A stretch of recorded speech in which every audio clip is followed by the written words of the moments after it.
Hello everyone, welcome to Ever Real Studies में आपका स्वागत है।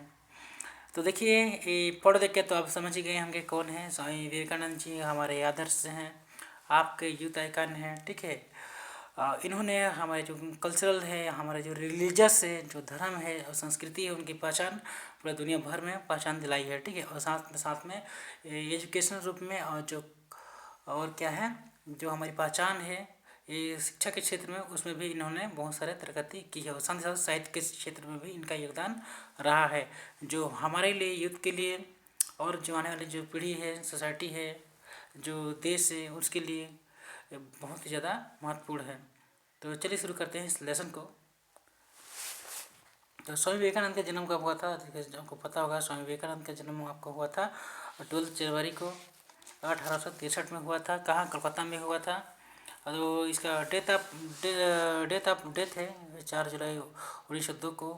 ठीक है, बेलूर मठ में इनका देहांत हो गया था। इनका स्वामी विवेकानंद जी का। तो इनका जो फर्स्ट कोट है आप देख लीजिए, इनका जो इंस्पिरेशन कोट है, जो हमको आने वाले जो पीढ़ी है उनको, या फिर आप बोल सकते हैं कि जो ऐसे जो लोग हैं जो कुछ करना चाहते हैं या फिर जो कर रहे हैं, या फिर जो यूथ है उनके लिए। ठीक है, इन्होंने एक अच्छी कोट बोली थी। ठीक है, तो उसी कोट को हम डिस्कस करेंगे। तो उठो जागो और तब तक मत रुको जब तक लक्ष्य की प्राप्ति न हो। तो इनका फेमस कोट है, उठो जागो और तब तक मत रुको जब तक लक्ष्य की प्राप्ति न हो जाए। स्वामी विवेकानंद जी, स्वामी विवेकानंद जी हमारे लिए एक आदर्श हैं। तो इनका जो कोट है, उठो जागो उठो जागो और तब तक मत रुको जब तक लक्ष्य की प्राप्ति ना हो। तो इनका कहने करते हैं कि आप उठो जागो और रुको मत, अच्छे से आप काम करिए। ठीक है, कब तक करिए? जब तक कि लक्ष्य की प्राप्ति ना हो जाए। तो आप इसीलिए आप लगे रहिए अपने काम पर।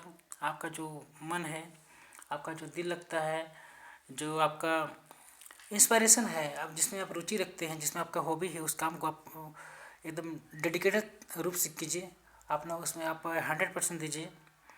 अब निराश होकर आप काम मत कीजिए, आप इंस्पायरेशन के साथ और जोश के साथ काम कीजिए, तो आपको पहचान दिलाएगा, वही आपका इंस्पायरेशन रहेगा। ठीक है दोस्तों, तो चलिए हम इसका सेकंड कोड को हम देखते हैं, डिस्कस करेंगे। खुद को कमज़ोर समझना सबसे बड़ा पाप है। तो इनका फेमस कोड ये भी है, खुद को कमज़ोर समझना सबसे बड़ा पाप है। अगर इंग्लिश में इसको बोलोगे, the greatest sin is to think yourself weak. तो आपको अपने बारे में कमज़ोर नहीं समझना है। आप अपने आप को, सेल्फ डिफेंस को या फिर सेल्फ को कमज़ोर, वीक नहीं समझना है। अपने आप को स्ट्रॉन्ग समझना है। ठीक है, कि मैं ये नहीं कर सकता, वो नहीं कर सकता, क्योंकि अगर आप ऐसे सोचोगे तो आप वीक हो जाओगे। तो इनका मानना था कि अगर आप खुद को स्ट्रॉन्ग रूप से मेंटली या फिर फिजिकली या फिर जो भी रहे आपका माइंड में, आप अपने आप को क्या है, वीक नहीं समझना है, स्ट्रॉन्ग समझना है, जिससे कि आपका बॉडी, जो आपका विजन है, जो आपका फ्यूचर है, जो आपको सोचते हैं, जो आपका थिंकिंग प्रोसेस है, वो काफ़ी स्ट्रॉन्ग बन सके। और दुनिया को आप जिस रूप में देखना चाहते हैं या फिर जिस लेवल पे आप काम कर रहे हैं, वो आपको बेटर अंडरस्टैंडिंग देगा। ठीक है, तो आपका पाप क्या है? खुद को जो आप समझ लेते हैं ना, क्या समझते हैं, आपको कमज़ोर, वीक समझते हैं, वो एक तरफ से पाप है। क्योंकि अगर आप कमज़ोर समझने लग जाते हैं तो आप छुपी प्रतिभा, आप में जो कुछ है वो क्या है, हाइड हो जाता है। तो इसीलिए ये इनका जो कोट है, ये आपसे कहता है, हम लोग से बोलता है कि खुद को कमज़ोर नहीं समझना है, ये सबसे बड़ा पाप है। The greatest sin is to thinks yourself weak. Okay, तो थैंक यू दोस्तों, वीडियो लेसन देखने के लिए आपका थैंक यू।